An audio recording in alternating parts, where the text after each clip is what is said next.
Assalamu alaikum wa rahmatullahi wa barakatuh.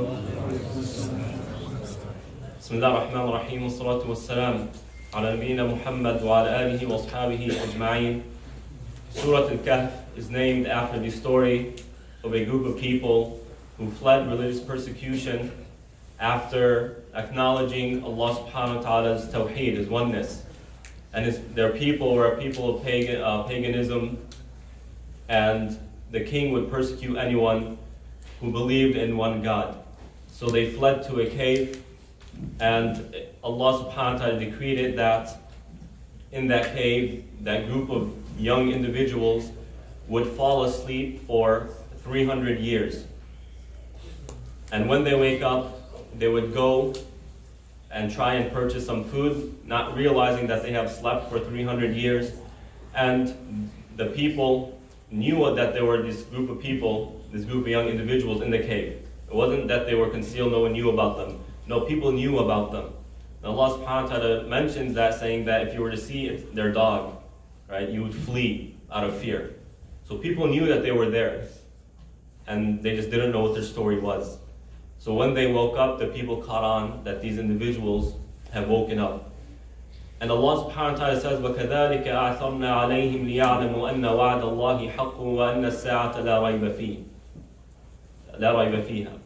Allah subhanahu wa ta'ala says that, like that, we made these group of people a miracle, so that they recognize, they realize the promise of Allah subhanahu wa ta'ala is true, and that the hour has no doubt in it. There is no doubt in this concept called the Day of Judgment.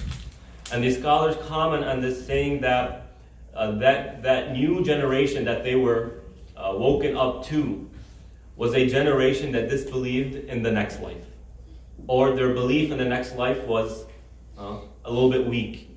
So Allah subhanahu wa ta'ala in His mercy made this group of individuals a sign for them to reinforce the belief of the next life. But what do you find the verse continues to say, the next two verses? فَقَالُوا ابْنُوا عَلَيْهِمْ بُنْيَانًا رَبُّهُمْ أَعْلَمُ بِهِمْ قَالَ الَّذِينَ غَلَبُوا عَلَى أَمْرِهِمْ لَنَتَّخِذَنَّ عَلَيْهِمْ مَسْجِدًا سَيَقُولُونَ ثَلَاثَةٌ رَابِعُهُمْ كَلْبُهُمْ, until the end of the verse. Instead of acknowledging the miracle at hand and the major concept, the critical concept, which is a pillar in our faith of the next life, instead of seeing that miracle causing them to re-establish a connection with the afterlife, what do they start talking about? Should we build a masjid over their graves or no? How many people were there? Were they 4 and their dog was the 5th one? Right? Or were they 6 or 5 and then the dog was the 6th one? Or were they 7 and the dog was the 8th one? I started talking about that, completely missing the point. And unfortunately, you find that this is all too common among human beings, including us Muslims. When Allah subhanahu wa ta'ala says something clear in the Quran, you find people start arguing. Well, what does it mean? Or maybe it means this, no, maybe it means that. What is the logic? It doesn't make sense, it's not relevant to our time. They start going back and forth, completely missing the point. It is not about this life. It's about the next life. Imagine on the Day of Judgment when the book is in front of you and you're about to stand in front of Allah. What do you want to see in your book? That you submitted to Allah, that you worshipped Him, that you came to Taraweeh? Or do you want to see that you started arguing and bickering about senseless things? Things that don't even matter. What does it matter if there were 7 or 8 or 9 or 1 billion? What does it matter? It makes no difference on that day. But what does make the difference, if they were to have taken the lesson and then centered their lives around that miracle, meaning the next life. We Muslims need to do that more often. Put things into perspective. It is very unfortunate that the new generation of Muslim Americans, my generation and the younger one, are so caught on to senseless things, and they completely look over our main purpose, our main goal. Worshipping Allah subhanahu wa ta'ala and making it to paradise in the next life. It's all about civil rights and all these things, and no doubt I'm not saying it's not important. They are important. And Ibn Abbas radiallahu anh says, I am among the few who knows what their number was. It's okay to know it. It's not that it's not part of the faith. But the point of the faith is what? Is it civil rights, or is it to worship Allah subhanahu wa ta'ala? And civil rights is supposed to reinforce the worship of Allah subhanahu wa ta'ala.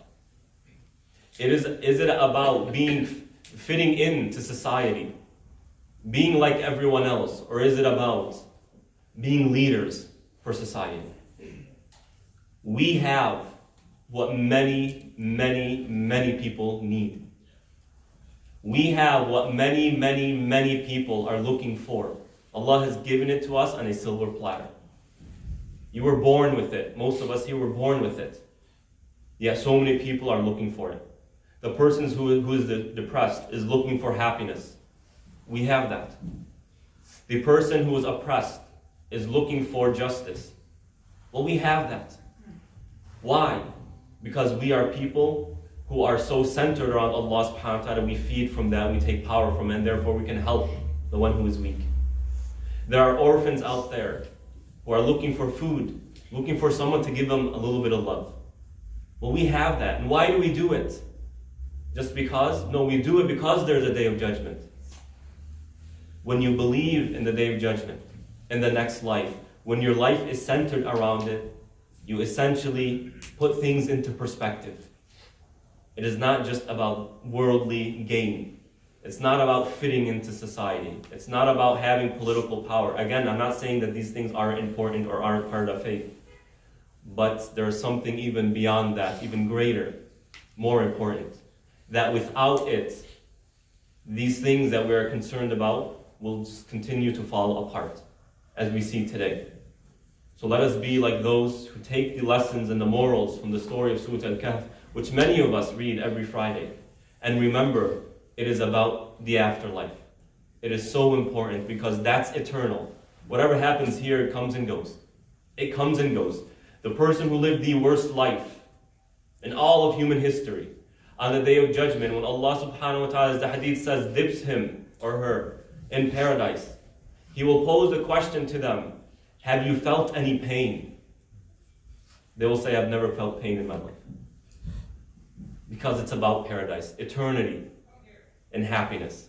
So we ask Allah subhanahu wa ta'ala to make us among those who center their lives around the afterlife and around submission to Him subhanahu wa ta'ala. Please purchase your weekend iftar tickets outside